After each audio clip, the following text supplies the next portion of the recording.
Nous ne célébrons pas la victoire d'un camp contre un autre. Nous honorons un Congo réconcilié.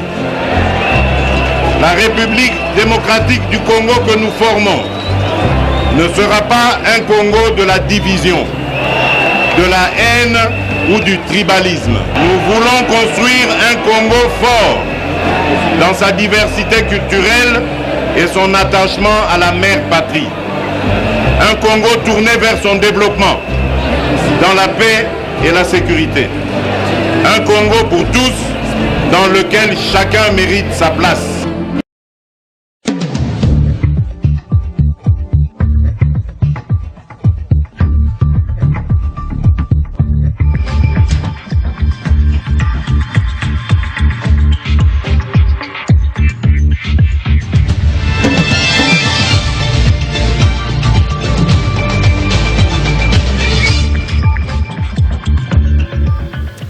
Bonsoir à tous, mesdames et messieurs, et bienvenue à cette nouvelle session d'information sur Canal Futur Télévision. Le président de la République, Félix Tshisekedi Tshilombo, prend part au premier forum sur l'énergie électrique qui se tiendra du 20 au 22 août dans la ville de Matadi, chef-lieu de la province du Congo central, sous les thèmes « Comment transformer l'immense capacité hydroélectrique du pays en développement socio-économique ». Suivez ces commentaires qui portent la signature de Michel Kassanga.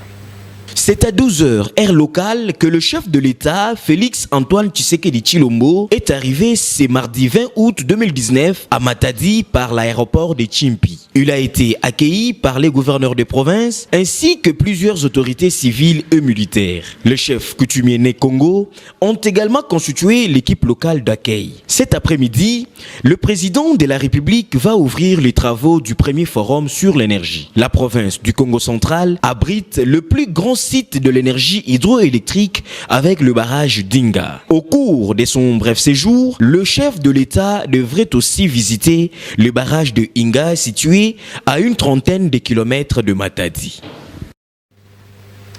Et le président de la République, Félix Tshisekedi Tshilombo, a reçu hier lundi à la Cité de l'Union africaine le premier ministre Sylvestre Ilunga Ilunkamba. Au sortir de cette audience, le patron de la primature a rassuré qu'il va présenter la dernière mouture de son équipe gouvernementale dans 2 ou 3 jours.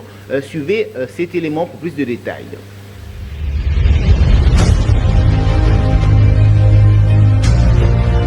C'est l'une des dernières discussions entre le président de la République et le Premier ministre avant la sortie du gouvernement tant attendu. Ilunga Ilunkamba est venu rendre compte au chef de l'État de l'évolution du processus de constitution du prochain gouvernement.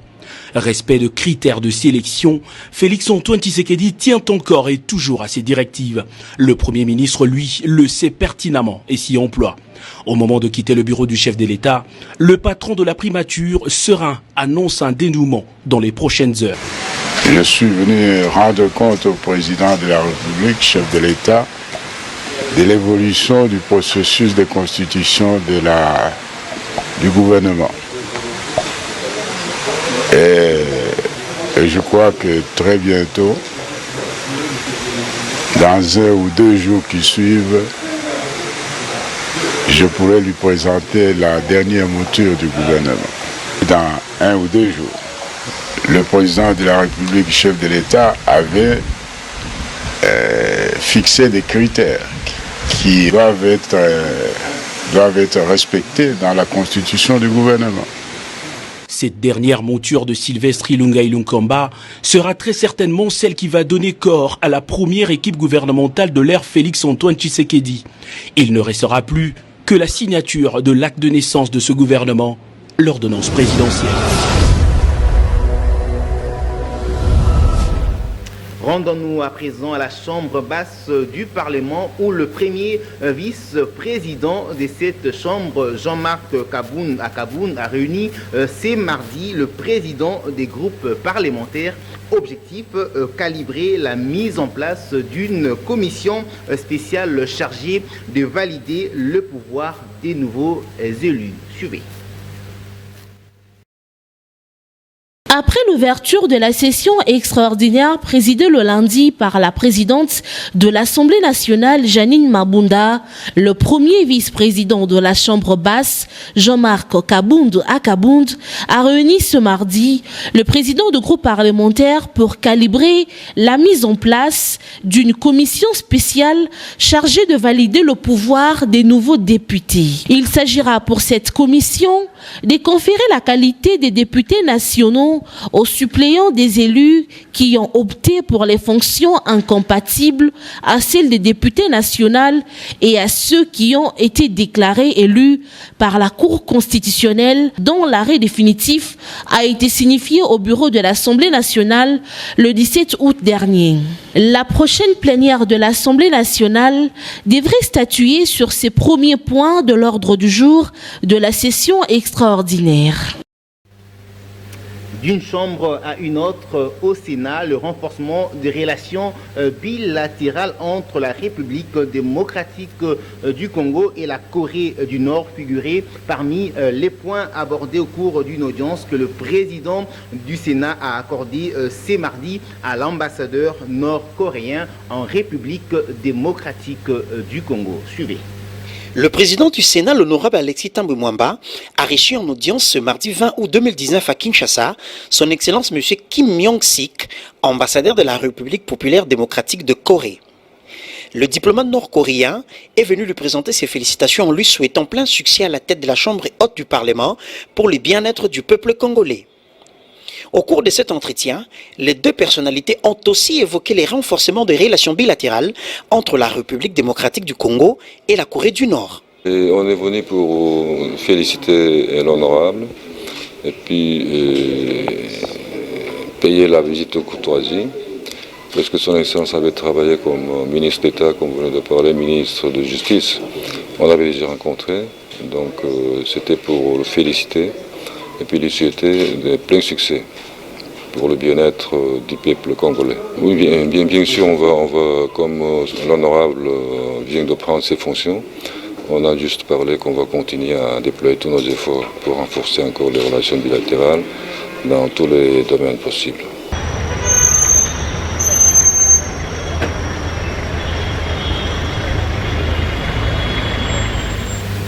Prenons cette brève à présent. Naomi Ngaputu, il s'agit là d'une étudiante congolaise qui a été violée avant d'être assassinée au Maroc, a annoncé ce mardi 20 août le ministre des Congolais de l'étranger Emmanuel Ilunga, l'ambassadeur de la RDC sur place, est en train de faire les nécessaires pour avoir assez d'informations sur cette affaire.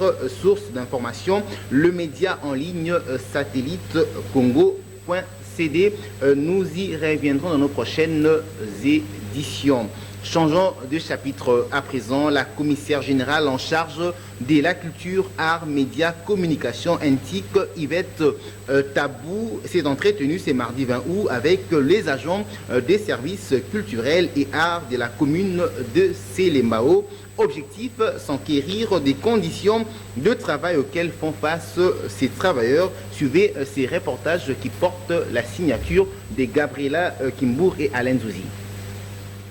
C'est dans les soucis de s'imprégner de l'évolution du travail abattu par les agents de services culture et arts que la commissaire générale Yvette Tabou est descendue personnellement sur terrain, précisément dans la commune de Selembao. Me rapprocher d'abord de mes agents, mes collaborateurs, en venant sur place, constater la situation, le contexte de leur travail, les conditions de leur travail, et j'apprécie beaucoup ce contact. Les encourager à maximiser les recettes pour la ville. En maximisant les recettes de la ville, nous pourrons améliorer leurs conditions. Accueilli par le bourgmestre de cette municipalité, Yvette Tabou s'est entretenu environ 45 minutes avec ses agents qui, à leur tour, ont saisi l'occasion pour présenter leur état de besoin. Je suis encore content à ce qui concerne la publicité, les assurances qu'elle nous a données, qu'il y a bientôt les conflits de compétences sur terrain, à ce qui concerne la matière de la publicité, ça va prendre fin. Donc elle va s'impliquer elle-même, il va se usurper de son pouvoir pour qu'il y ait plus de désordre sur terrain à ce qui concerne la taxe sur la publicité. Retenez que cette visite s'effectuera dans toutes les communes de la ville de Kinshasa. Quittons ces chapitres à présent, tout en réitérant leur soutien au président de la République, Félix Tshisekedi Tshilombo, qui tient mordicus à la lutte contre l'impunité. Les agents de l'OGFREM Lubumbashi protestent contre la décision du ministère des Transports portant réhabilitation de certains de leurs collègues révoqués il y a 2 ans suite au détournement des deniers publics. Suivez. De l'Office de gestion des fret multimodales OGFREM Lubumbashi sont fermés depuis ce mardi 20 août 2019. Les agents en colère protestent contre la décision numéro 1820/08/2019 du ministère des Transports portant réhabilitation des agents de l'OGFREM révoqués il y a 2 ans suite au détournement des deniers publics. Josué Ndayo Ayumba, président de l'interfédéral de l'OGFREM Lubumbashi, décrète la grève. Nous venons de fermer les portes. C'est parce que nous protestons contre cette décision politique, raison pour laquelle nous nous sommes dit, nous voir à l'intérieur, c'est comme si on était pour cette décision. Raison pour laquelle nous avons décidé d'arrêter le travail et de fermer les portes. Sur différents calicots affichés au mur, le l'OGFREM Lubumbashi réitère son soutien au président de la République, Félix Antoine Tshisekedi Tshilombo, qui tient mordicus à la lutte contre l'impunité et surtout les détournements des fonds de l'État. En rappel, le ministre des Transports a rendu public le 14 août 2019 la décision portant réhabilitation de 9 agents révoqués après avoir détourné une importante somme d'argent. Prenons cette brève à présent. Au Kasaï central, la vente des uniformes scolaires sont totalement interdites dans les écoles. Décision prise par le ministre provincial de l'Éducation, Bernard Kassaou, qui autorise par la même occasion les parents à s'approvisionner auprès de marchands de leur choix. Nous y reviendrons.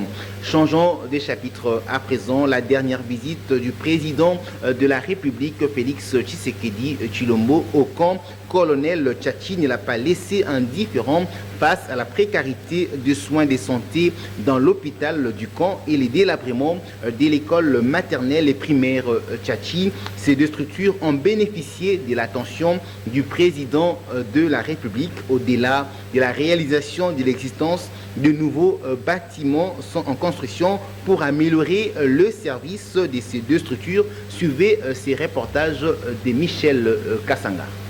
Au lendemain de sa prise de fonction en tant que président de la République, Félix Antoine Tshisekedi Tshilombo est allé se rendre compte de lui-même des conditions de vie des militaires dans le camp colonel Tchatchi. Ce fut un grand choc pour l'autorité suprême de l'armée nationale congolaise à la découverte de l'état de délabrement du logement des militaires, de l'hôpital et de l'école du camp. Olakaki na campagne na biso tokotala likambo etali social ya ba soda na ya ba policier. Pona lingi na yeba ndenge nini soda na famille na ye bazali soigné. Soda na famille na ye balala ka ndenge nini. Bayebisinga pe kelasi ya bana ezali awa na kotala etali ezali soki eloko akobongisa ezali toluka ba moyen ebonga. Soucieux de relever les conditions de vie des militaires, le chef de l'État, Félix Antoine Tshisekedi Tshilombo, vient encore une fois de lier sa parole aux actes. C'est à travers la bouche de son directeur de cabinet Vita Kamere, lors de sa récente interview au journal Le Soft, que le président de la République a annoncé sa décision d'ériger au camp colonel Tchatchi pour le profit des militaires toutes les 300 maisons préfabriquées acquises récemment par la République. C'est sur ces sites désaffectés situés au cœur du camp que se concrétise cette promesse inscrite dans le programme d'urgence de 100 premiers jours du chef de l'État dans son volet Habitat. Les travaux de construction de ce logement ont été lancés depuis ce lundi 19 août. C'est l'entreprise Samibou SRL qui vient de matérialiser cette promesse du chef de l'État. Le choix du fabricant a été porté sur le leader mondial du préfabriqué, à savoir l'entreprise turque Carmod, dont les ingénieurs sont déjà sur place à Kinshasa pour superviser l'assemblage des maisons sur le site. Les maisons qui vont bientôt voir le jour sur ces sites sont prêtes dans leur entièreté pour être montées sur leur fondation formation en seulement 2 jours chacune. Loin de ce que pense l'opinion, les bénéficiaires de cette action du chef de l'État ne seront ni des officiers supérieurs, moins encore des officiers déjà logés pour la plupart. Ces maisons sont destinées à loger les familles des sous-officiers et des soldats de troupes. Marque pointue des considérations et des patriotismes constatés dans le chef du commandant suprême des forces armées et de la police. Toujours dans ces chapitres, la relève du social de militaires et policiers, telle était la promesse faite par le président de la République, Félix Tshisekedi Tshilombo, lors de son passage au camp colonel Tchachi. Grâce à son programme d'urgence des 100 jours, cette promesse vient de se matérialiser. Bientôt, 300 maisons préfabriquées verront le jour dans ces sites réservés aux hommes en uniforme. Encore une fois, Michel Kassanga signe ces reportages filmés par Trésor Zimambou et Trésor Bokombi.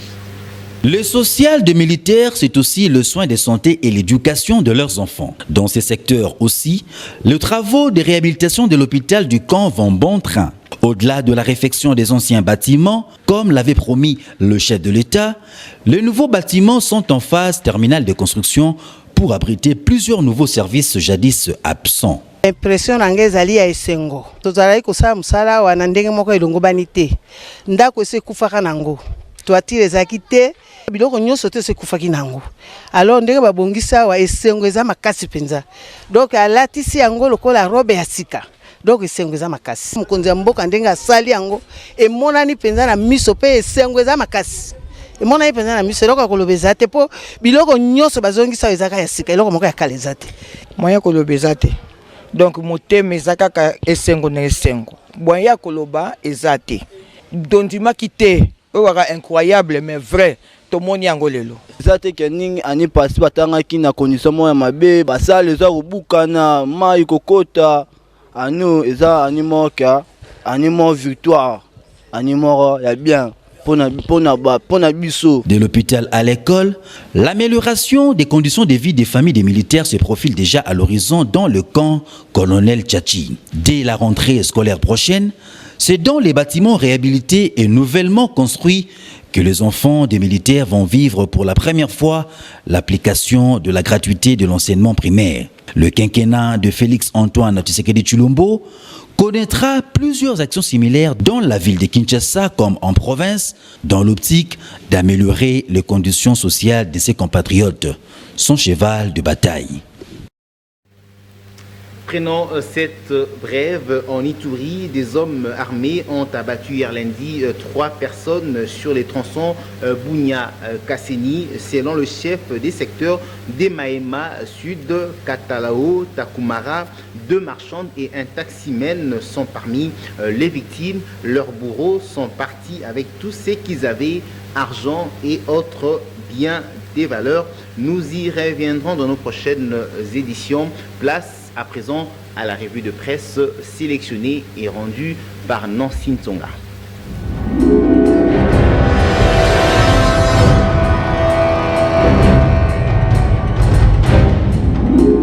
Mesdames et messieurs, bonsoir et bienvenue dans cette lecture des journaux parue ce mardi 20 août 2019 dans la ville-province de Kinshasa. Commençons cette lecture par le quotidien Forum des As qui titre à sa une: après sa rencontre hier avec Fachi, Ilunga Ilunkamba, la dernière mouture du gouvernement dans 1 ou 2 jours.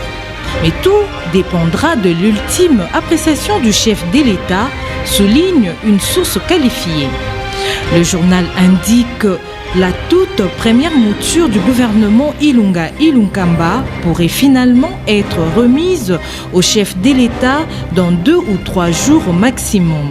C'est ce qu'a promis lui-même le Premier ministre Sylvestre Ilunga au sortir d'un entretien avec Félix Tshisekedi hier lundi 19 août à la Cité de l'Union africaine à Kinshasa. Cette mouture, une fois déposée sur la table du président de la République, est bien loin d'être la dernière, car tout dépendra de l'ultime appréciation du chef de l'État. Abordant dans le même sens, le quotidien La Prospérité poursuit et titre à sa une: Après sa rencontre avec Félix Tshisekedi, gouvernement, Sylvestre Ilunga apprête la dernière mouture. Le journal note que le Premier ministre avait affirmé à travers un communiqué qu'il espérait enfin pouvoir présenter au président de la République en début de cette semaine une mouture harmonisée avec chacune des deux plateformes. Quelques jours auparavant, plusieurs affirmations sur le Premier ministre ont émaillé la vitrine de fake news prétendant qu'il aurait présenté la première mouture de son équipe gouvernementale au président de la République, Félix Tshisekedi, qui, à son tour, l'aurait rejeté, notamment le non-respect de certains critères, martèle le journal. Des tumultes sur lesquels la primature a livré des informations plus détaillées dans une note communicative garantissant qu'en ce qui concerne le Premier ministre, il n'a jamais été question d'un quelconque retour à l'expéditeur, conclut le journal. Prenons la direction de l'Assemblée nationale où il s'est ouvert hier lundi la session extraordinaire d'août 2019 par Janine Mabunda Lioko, présidente de l'Assemblée nationale. Selon l'élu d'Ebumba, la convocation de la présente session a été justifiée par la nécessité de permettre à la Chambre basse du Parlement de procéder d'une part à la validation de pouvoirs des députés nationaux et d'autre part à l'audition du programme du gouvernement suivi de son investiture. En ce qui concerne ces derniers points, la présidente de la Chambre basse du Parlement a déclaré que cet exercice interviendra dès le dépôt du dit programme par le nouveau Premier ministre. Elle a invité la représentation nationale à ne pas perdre de vue la double mission de l'institution parlementaire. En d'autres termes, c'est à nous tous réunis ici, dans cette chambre, que revient la tâche de trouver les formules les mieux adaptées pour que prenne réellement sens la double mission de l'institution parlementaire. Je cite, voter les lois, contrôler la gouvernance de l'État, a-t-elle rappelé. Terminons cette revue de presse par le quotidien La Prospérité qui titre à l'intérieur de ses pages « Santé, l'allaitement maternel désormais jusqu'à 2 ans ». En marge de la semaine mondiale de l'allaitement maternel qui se tient du 16 au 24 août 2019 à Kinshasa, l'Organisation mondiale de la santé, OMS en sigle, s'investit en ce qui concerne les avantages de cette pratique qui, de nos jours, est encore plus recommandée. Son implication réduit donc suffisamment les taux de la mortalité des enfants et facilite leur croissance. Raison pour laquelle l'organisation sanitaire Kuyemika continue de s'accrocher à ses objectifs qui sont entre autres la promotion et la protection de l'allaitement maternel exclusif et l'amélioration du bien-être du couple mère-enfant. Lors du 6 premiers mois de l'enfant, l'allaitement maternel est indispensable et ce, jusqu'à 2 ans au moins, en combinant avec d'autres aliments nutritifs convenables pour la bonne santé du bébé. C'est ainsi que l'OMS et l'UNICEF sont exigeants face aux mères pour ce qui est de l'allaitement de la première heure de naissance. Les nouveau-nés n'ont donc droit qu'au lait maternel. Fin de cette revue de presse. Merci de l'avoir suivi. Au revoir.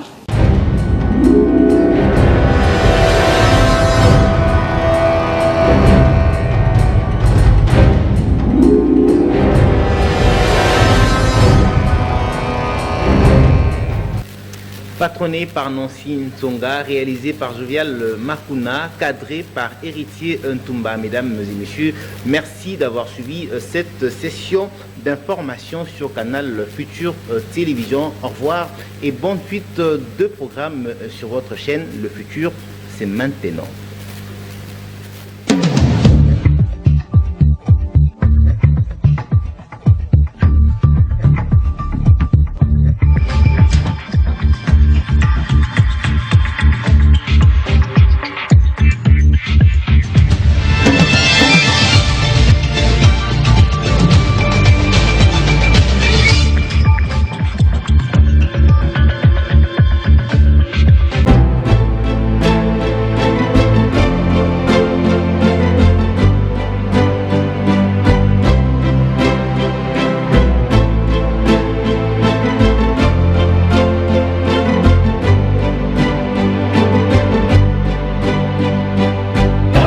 ne célébrons pas la victoire d'un camp contre un autre. Nous honorons un Congo réconcilié.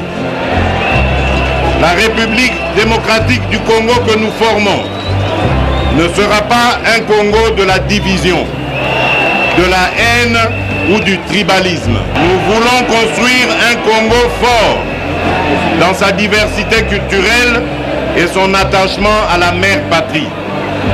Un Congo tourné vers son développement, dans la paix et la sécurité. Un Congo pour tous, dans lequel chacun mérite sa place.